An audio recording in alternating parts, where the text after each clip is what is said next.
Hello everyone, welcome to निर्माण study. मैं S सुमन आपके अपने परिवार निर्माण स्टडी में स्वागत करता हूं। तो दोस्तों, आज हम लोग पढ़ेंगे बहुत ही मज़ेदार चैप्टर नरेशन। नरेशन इसलिए मज़ेदार है क्योंकि नरेशन दुनियादारी सिखाता है। क्या? नरेशन दुनियादारी सिखाता है, और वो भी मज़े में सीख जाना है। क्यों? कैसे? क्योंकि इसमें नरेशन में ना चुगली होता है। क्या होता है? चुगली। उसका बाद तो वो करता है, जानते हो वो तुम्हारे बारे में ऐसा कह रहा था, इसीलिए इसी को कहते हैं हम लोग नरेशन। क्या? वह तुम्हारे बारे में ऐसा कह रहा था। अच्छा, यही हो गया नरेशन, है ना। मतलब ये हुआ, जो आज तक जितना भी पढ़े हैं ना, उसमें एक व्यक्ति बोल के काम चला सकता है, बट नरेशन में कम से कम तीन व्यक्ति इन्वॉल्व होते हैं। कितने व्यक्ति? तीन व्यक्ति इन्वॉल्व होते हैं। समझ रहे हैं? जैसे क्या? वह कह रहा था, तो एक तो कहने वाला, और एक आप बता रहे हैं, और एक हम जो अभी सुन रहे हैं। बात समझ आया ना? तीन व्यक्ति, है ना। देखिए, नरेशन मतलब होता क्या है? नरेशन मतलब हिंदी में जान लीजिए कथन। कहता क्या है? कथन, है ना, या कथा भी कह सकते हैं। वैसे अगर बात करें इंग्लिश में, तो नरेशन मतलब स्टेटमेंट। स्टेटमेंट समझते हैं ना? स्टेटमेंट देते हैं, है ना, या स्पीच। बात समझ में आया? नरेशन का मतलब क्या हो गया? स्टेटमेंट। वह कह रहा था तुम्हारे बारे में ऐसा। आप बोले अच्छा, है ना। स्टेटमेंट। स्पीच। स्पीच समझते हैं ना, जो कोई बात बोला। स्पीच। अभी जो स्पीच या स्टेटमेंट दो तरह के, स्पीच या स्टेटमेंट कितने तरह के? दो तरह के। एक तो हो गया डायरेक्ट, और एक हो गया इनडायरेक्ट। एक तो डायरेक्ट और एक इनडायरेक्ट। डायरेक्ट कौन और इनडायरेक्ट कौन? जैसे मान लीजिए डायरेक्ट, जैसे ये रोहन है और सोहन है। ये रोहन और सोहन। अब दोनों जो है यहाँ स्कूल आता है। ये मान लीजिए ये है निर्माण, यहाँ पढ़ने आते हैं, है ना। यहाँ पे निर्माण के टीचर, यहाँ निर्माण के। अब रोहन और सोहन दोनों आता है पढ़ने। एक दिन क्या हुआ, रोहन का मूड नहीं था जाने का, उसको मार्केट जाने का मूड था।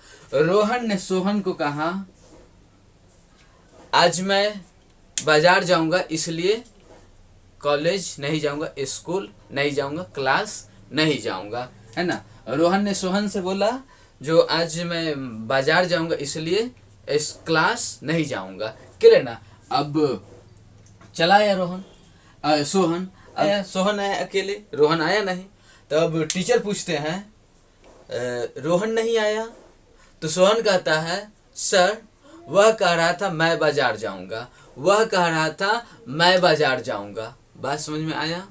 वह कह रहा था मैं बाजार जाऊंगा, मैं बाजार जाऊंगा, है ना। वह कह रहा था मैं बाजार जाऊंगा। अब जैसे हमसे बोला, सर वह कह रहा था मैं बाजार जाऊंगा। अब हम बोले क्या? जैसे हम वह कह रहा था सुने ही नहीं, हम तो सुने मैं बाजार जाऊंगा। तो हमें क्या लगा, अरे एक तो वो लड़का पहले नहीं आया, पहले तो रोहन नहीं आया, अब इससे पूछते हैं तो ये कहता है मैं बाजार जाऊंगा। हम कहे फिर से बोलो, तो वो बोलता है सर वह बाजार गया है ना। सर वह कह रहा था मतलब वह बाजार जाएगा, वह बाजार जाएगा। क्योंकि देखिए यहाँ पे जो मैं वर्ड था ना, ये मैं वर्ड सोहन के नहीं थे, मैं वर्ड तो रोहन का था। मैं वर्ड सोहन का नहीं था, मैं वर्ड रोहन का था, है ना। वह कह रहा था मैं बाजार जाऊंगा, तो ये नहीं अपने बारे में नहीं, ये उसके बारे में बोल रहा था। मतलब यहाँ पे ना वो जैसे वे रोहन बोला था, जैसे रोहन बोला वैसे का वैसे उठा के सीधा जाके मास्टर साहब को बता दिया, है ना। इसे कहते हैं डायरेक्ट स्पीच। बात समझ में आया? डायरेक्ट स्पीच, मतलब किसी की कही गई बात को हूबहू उसी के शब्द में बता देना। वह कह रहा था मैं बाजार जाऊंगा, हूबहू उसी के शब्द में बता देना, डायरेक्ट स्पीच कहलाता है। बट अगर यहाँ पे फिर बोले क्या, तो सर वह कह रहा था वह बाजार जाएगा, तो वह अब ये हो गया इनडायरेक्ट। क्या हो गया? इनडायरेक्ट। मतलब किसी की कही गई बात को उसके आशय एवं सारांश को लेते हुए वो कहना क्या चाहता है और अपने शब्दों में बता देना, इनडायरेक्ट स्पीच कहलाता है। बात समझ में आया? डायरेक्ट और इनडायरेक्ट। डायरेक्ट वो हुआ जो किसी की कही गई बात को हूबहू बता देना, डायरेक्ट। और किसी की कही गई बात को उसके शब्द में ना बता के अपने शब्द में बता देना, इनडायरेक्ट स्पीच कहलाता है। तो कितने तरह का? 2 तरह का। आप लोग को एग्जाम में यही पूछा जाएगा, या तो डायरेक्ट से इनडायरेक्ट में चेंज करना या फिर इनडायरेक्ट से डायरेक्ट में चेंज करना। क्लियर ना? और वो चेंज करना बहुत ही आसान है, अभी समझ में आ जाएगा। हाँ, तो जब इतना समझ में आ गया तो अब आगे ध्यान दीजिए। जैसे क्या है, नरेशन लिख के डैश दीजिए और देखिए, narration is a topic, narration is a topic that deals with the study of expressing the idea of a speaker. Narration एक ऐसा टॉपिक है, नरेशन एक ऐसा टॉपिक है जो deals with the study of expressing the idea of a speaker. बोलने वाले के भाव को व्यक्त करता है। क्या? बोलने वाले के भाव को व्यक्त करता है। कौन? नरेशन। समझ रहे हैं ना? अब कितने तरह के होते हैं नरेशन? तो 2 तरह के। एक तो डायरेक्ट जो किसी की कही गई बात को हूबहू बता दे, और एक इनडायरेक्ट जो बात तो वही बताए बस उसको थोड़ा अपने ढंग से बताएं, उसी को कहते हैं इनडायरेक्ट। तो डायरेक्ट लिख के डैश दिए तो क्या हुआ? In this case we take the exact word of the speaker, है ना? इस केस में डायरेक्ट में क्या होता है, हम लोग बोलने वाले के वक्ता के डायरेक्ट वर्ड का यूज करते हैं, एग्जैक्ट वर्ड का यूज करते हैं। जैसे का तैसे, जैसे वो बोला था, वह कह रहा था मैं बाजार जाऊंगा। अब बोल तो रहे हम जब मैं बाजार जाऊंगा, लेकिन मैं वर्ड मेरे नहीं है, मैं वर्ड तो उसके है। मतलब वो जैसे बोला वैसे का वैसे उठा के ला के डाल दिए। It is called direct speech. Clear ना? Next, indirect speech. In this case, we don't express the exact word of the speaker, but we take the sense of the sentence, sense of the statement of the speaker, and we express that statement in our own word. क्या बात समझ में आया? जो क्या है इन this case, इस case में इनडायरेक्ट स्पीच में क्या होता है ना, हम डोंट एक्सप्रेस, हम एक्सप्रेस नहीं करते हैं उसके एग्जैक्ट वर्ड को, उसके किसी की कही गई बात को हूबहू एक्सप्रेस ना करके उसके आशय सारांश के हिसाब से उसको लेते हुए अपने शब्दों में व्यक्त करना ही इनडायरेक्ट स्पीच कहलाता है। आया बात समझ में? डायरेक्ट और इनडायरेक्ट में आप लोग को फर्क समझ में आ गया होगा। तो जरा इसका स्क्रीनशॉट लीजिए और हम आगे इसका एक स्ट्रक्चर पे बात करते हैं। चलिए, जब स्क्रीनशॉट ले लिए तो अब यहाँ पे बात आया जो इसको बनाते कैसे हैं, इसमें होता क्या है, डायरेक्ट स्पीच कैसा होता है और उस डायरेक्ट स्पीच को इनडायरेक्ट में बदलते कैसे हैं, ये चीज देखना अब बाकी है। जैसे देखिए क्या है, एक structure subject verb comma inverted comma, subject verb other word, inverted full stop inverted comma बंद। क्लियर ना? ये जो सब्जेक्ट और वर्ब है इसे हम लोग कहेंगे रिपोर्टिंग वर्ब। क्या कहेंगे? Reporting verb. और इसे क्या कहेंगे? Reported speech. क्या बात समझ में आया? रिपोर्टिंग वर्ब और रिपोर्टेड स्पीच। ये सब्जेक्ट और वर्ब को रिपोर्टिंग वर्ब कहेंगे और इसे क्या कहेंगे, रिपोर्टेड स्पीच। समझने के लिए इजी वे में कंसेप्ट क्लियर हो जाए, इसके लिए हम लोग इसको रिपोर्टिंग वर्ब को मान लेते हैं इंडिया और रिपोर्टेड स्पीच को मान लेते हैं रूस यानी रसिया, है ना। जैसे देखिए अपना जब इंडिया जो आज़ाद हुआ था 1947 में, है ना, 1947 में जब आज़ाद हुआ था तो इंडिया ना सारे ये विदेशी को झेल चुका था, समझ चुका था जो यार जो भी विदेशी आता है किसी से भी बात करो, किसी से मिलने का चाहो तो वो जो है इंडिया पर अधिकार करना चाहते हैं। किसी से बात करने का सोचो, दोस्ती करने का सोचो, वो इंडिया को गुलाम बनाने का सोचता है। तो इसलिए आज के बाद किसी विदेशी से कोई रिलेशन नहीं, अपना इंडिया भारत माता जिंदाबाद, है ना। ये सोच के लोग हैं सो विदेश से व्यापार वगैरह बातचीत सर खत्म। बस अपना जो हल बैल से उपजाएंगे वही खाएंगे, अपना चरखा चलाएंगे और कपड़ा उसी से जितना होगा वही पहनेंगे, वैसे में टाइम पास करेंगे। लेकिन बात क्या हुआ, बात इससे चला नहीं। बात बिगड़ गया कब, जब 1962 में चाइना ने आक्रमण कर दिया। पता है ना 1962 में चाइना ने क्या कर दिया, आक्रमण कर दिया भारत पे। अब भारत तो बेचारा बेचैन हो गया, परेशान हो गया। अरे यार ये बम मार रहा है, ये कर रहा है, वो कर रहा है, हम तो जीत नहीं पाएंगे। तब भारत गया, इंडिया गया रसिया के पास। किसके पास गया, रसिया के पास। रसिया डेवलप था उस समय, रसिया आगे था बहुत। अब रसिया के पास गया, रसिया को बोलता है सर आप मेरा हेल्प कीजिए, हम हैं सो चाइना के चंगुल में फंस चुके हैं। तो वो रसिया बोलता है देखो बाबू, तुम तो बातचीत वगैरह नहीं करते, तुम तो हड्डर लगा के इतना दूरी बना के बैठे हुए हो, हम तुम्हारा मदद नहीं कर सकते हैं। फिर इंडिया बोलता है देखिए सर, जो शर्त रखना है रखिए, हम सारा शर्त मानने के लिए तैयार हैं, बट आप हमको चाइना से बचाइए, मदद कीजिए। तो बोला ठीक है, जब इतना जिद करते हो तो सबसे पहले तो ये हड्डर ख़त्म करो। तो बोला ठीक है ख़त्म कर देंगे। ये जो हड्डर ख़त्म हुआ ना, इसका नाम हो गया मास्टर रूल। क्या हो गया, मास्टर रूल।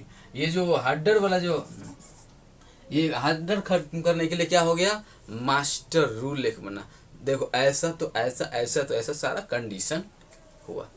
फिर ये राष्ट्रपति से बात किया, मतलब सब्जेक्ट से बात किया, प्रधानमंत्री से बात किया, वर्ब से बात किया। आ रहा है बात समझ में, है ना। पहले तो हड्डर खत्म किया, और हड्डर खत्म किया तो वो हड्डर खत्म करने का मतलब इन कॉमा इन्वर्टेड कॉमा को हटाने के लिए जो आया रूल आया उसे मास्टर रूल कहे। और फिर राष्ट्रपति से बात किया, सब्जेक्ट से बात किया, और प्रधानमंत्री से मतलब वर्ब से बात किया। ये जो बात होने के बाद जो डिसीजन निकला उसे हम लोग क्या कहते हैं, जेनेरिक रूल। क्या कहते हैं, याद रहेगा, उसे कहते हैं जेनेरिक रूल। चलिए तो ये दोनों को, इसको जरा स्क्रीनशॉट लीजिए। जो कॉमा इन्वर्टेड कॉमा को हटाएंगे तो मास्टर रूल, और ये सब्जेक्ट और ऑब्जेक्ट वर्ब बात करेगा उसे क्या कहेंगे, जेनेरिक रूल बात कहेंगे, है ना। अब कैसा होगा रिपोर्टिंग वर्ब, तो क्या आता है कॉन्सेप्ट, वो अभी बताते हैं। जरा इसको कर लिए नोट, चलिए ले लिए होंगे, मिटाते हैं। अब हेडिंग बनाइए, मास्टर रूल।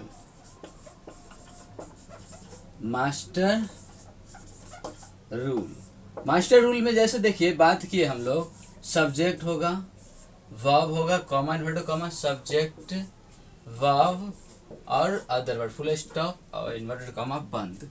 तो बात क्या समझ में आया, इसके बारे में क्या पता है, रिपोर्टिंग वर्ब, यही है ना, ये रिपोर्टिंग वर्ब। और ये क्या है, रिपोर्टेड स्पीच, है ना। अब देखिए बात, ये कॉमा इन्वर्टेड कॉमा ये जो हटेगा तो किसके मूड के हिसाब से हटेगा, किसके बात का वैल्यू होगा, किसके हिसाब से, है ना। तो बड़ा ये है ना, हेल्प इससे लेना है। तो बोले ये क्या कहता है, प्यासे कुएं के पास जाता है कि कुआं प्यासे के पास आता है। तो प्यासा जाता है ना कुआं के पास, है ना। अब इसका सारा शर्त मानने के लिए तैयार है ना। जो कहेगा सो करेगा, मतलब इसके मूड पे डिपेंड है। क्या, इसके रिपोर्टेड स्पीच के मूड पे डिपेंड है, जो कब क्या ऑर्डर देता है, किस चीज से हेल्प करता है। आ रहा है बात समझ में? जी हाँ। तो ये जो है ना, इसका मूड ये कैसा दिख रहा है, ये सब्जेक्ट वर्ब अदर वर्ड पूरा देखने के बाद मोटा मोटी कैसा दिख रहा है, एक सेंटेंस जैसा दिख रहा है ना। सब्जेक्ट वर्ड अदर वर्ड जो भी आप लोग जानते हैं आज तक, क्या जानते हैं, तो सब्जेक्ट वर्ड अदर वर्ड क्या होता है, सेंटेंस होता है। और सेंटेंस इस दुनिया में कितने तरह के, 5 तरह के। कितने तरह के? 5 तरह के। Number 1 assertive. Assertive sentence. अगर सेंटेंस असर्टिव हो ना, इसका मूड अगर असर्टिव हो, असर्टिव में हो, तो दैट लगा दीजिएगा, कॉमा इन्वर्टेड कॉमा की जगह पे। क्या? असर्टिव। असर्टिव किसे कहते हैं? वह पटना जाता है, वो उसके पापा पटना नहीं जाते हैं, उसके पापा पटना नहीं जाते हैं, है ना, या वह वे लोग पढ़ते हैं, तो क्या है? असर्टिव। और असर्टिव के साथ क्या लगाते हैं? दैट लगाते हैं। चलिए नेक्स्ट, इसका मूड इंट्रोगेटिव हो सकता है। इंट्रोगेटिव। इंट्रोगेटिव 2 तरह के होते हैं, एक begins with axillary verb, begins with axillary verb, और एक होता है बिगिंस विद WH, है ना। बिगिंस विद एक्सिलरी वर्ब और बिगिंस विद WH। अब देखिए क्या है, अगर ये एक्सिलरी वर्ब से स्टार्ट हो ना, एक्सिलरी वर्ब से स्टार्ट हो, तो इसके साथ लगा दीजिएगा इफ या वेदर। इफ या वेदर। और अगर WH से स्टार्ट होगा तो सेम WH। क्या? Same WH। बात समझ में आया? जो असर्टिव होगा तो दैट लगाएंगे, और अगर इंट्रोगेटिव होगा और बिंग्स विथ एक्सिलरी वर्ब से स्टार्ट हो, है ना, तो लगाएंगे इफ या वेदर, कॉमन होटो कमा की जगह पे। और अगर WH से स्टार्ट हो तो क्या लगाएंगे? सेम WH, जैसे का तैसे। जैसे देखिए ना, व्हाट इज योर नेम, तो क्या है, किससे स्टार्ट है इंट्रोगेटिव ना। इंट्रोगेटिव हिंदी में बताते, वे लोग क्यों दिल्ली जाते हैं, वे लोग, आप लोग दिल्ली में कहाँ रहते हैं, ये इंट्रोगेटिव WH वाला हो गया। क्या आप दिल्ली में रहते हैं? क्या आप पढ़ते हैं? क्या आप पढ़ते नहीं हैं? ये सब क्या है? इंट्रोगेटिव, है ना। तो ये इंट्रोगेटिव एक जो एक्सिलरी वर्ब से स्टार्ट हो और एक WH से स्टार्ट हो। एक्सिलरी वर्ब वाले में लगाएंगे इफ या वेदर, और WH वाले में लगाएंगे सेम WH। नेक्स्ट सेंटेंस ऐसा हो सकता है जो आप लोग का ये हो, इम्परेटिव। इम्परेटिव। इम्परेटिव सेंटेंस में क्या लगाते हैं? टू लगाते हैं। क्या? टू लगाते हैं। जैसे imperative sentence, shut the door, open the window. बात समझाया ना, shut the door, open the window, ये सब क्या है? इम्परेटिव सेंटेंस है। और इसमें लगाते क्या है? टू लगाते हैं। आगे बात समझ में। Next, optative sentence. Optative sentence. Optative sentence जैसे क्या हो गया, भगवान करे तुम्हारी आयु लंबी हो, भगवान करे तुम इस बार IAS बन जाओ, ये सब क्या है? ऑप्टेटिव सेंटेंस, है ना। और इसमें क्या लगाते हैं? दैट। एक होता है सेंटेंस एक्सक्लामेटरी।